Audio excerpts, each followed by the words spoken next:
Good morning everybody, everyone out there. Hello po sa inyong lahat. Ayan na naman. Mag mini vlog na naman tayo nito. So for today's video, andito na naman ako sa ito na. Nagpapakain na naman ng baka. So this is my everyday routine. Every morning. So ito na nga yung ganap ngayon. Nagpapakain ako ng baka. Ang tawag sa amin yan ay bakero, which mean binabantayan mo na nagpapakain ka. Yan.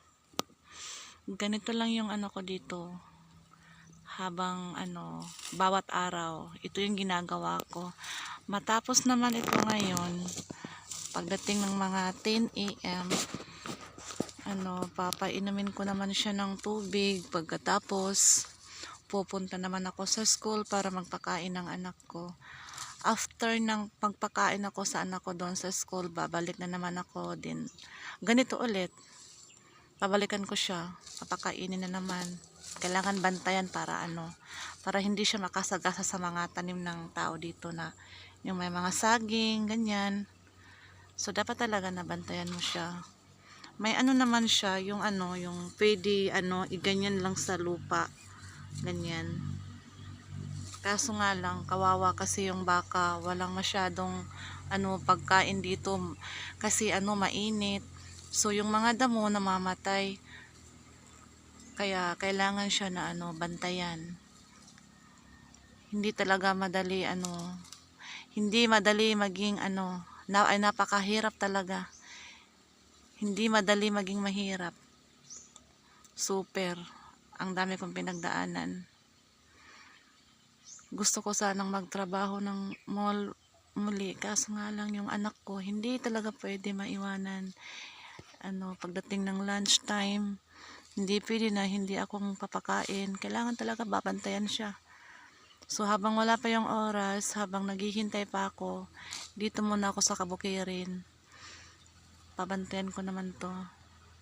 Ang hirap lang kasi sa ganito, yung sa'yo, yung nakaka-pressure yung yung mainit yung panahon kasi talagang papawisan ka. Kaya walang araw na hindi ako naliligo.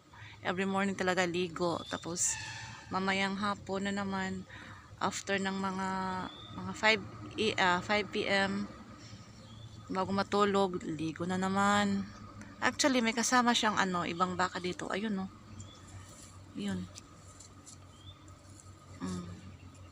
Dalawa sila dito. Pero hindi sa akin yan. Ito lang yun sa akin. Yan. Mahirap talaga pag ganito kasi pawis na pawis ka. Pero pag sumanay na ito, malaking malaking pera. Malaking pera talaga. Kaya tiyaga lang talaga ang puhunan dito. Tiyaga. At mahabang pasensya. Kasi ang ganitong uri ng hayop talaga, baby pa to 7 months pa, mag 8 months pa lang.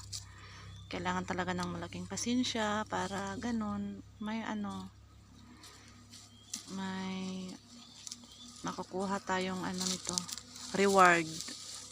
Makakaroon tayo ng reward. Kumbaga, meron ka ng naaani sa pagod mo. Yan.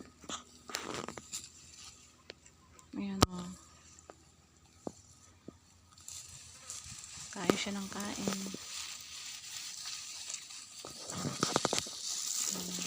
Ayan na. Saan pupunta?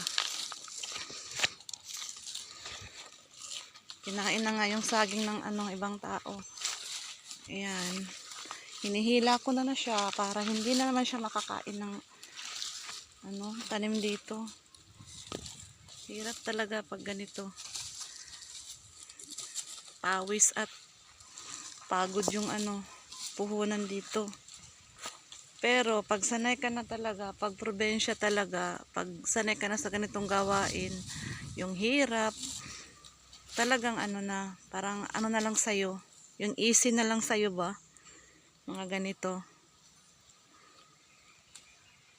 Hanggang dito na lang muna yung video ko. Bye po sa lahat. Ingat po tayo.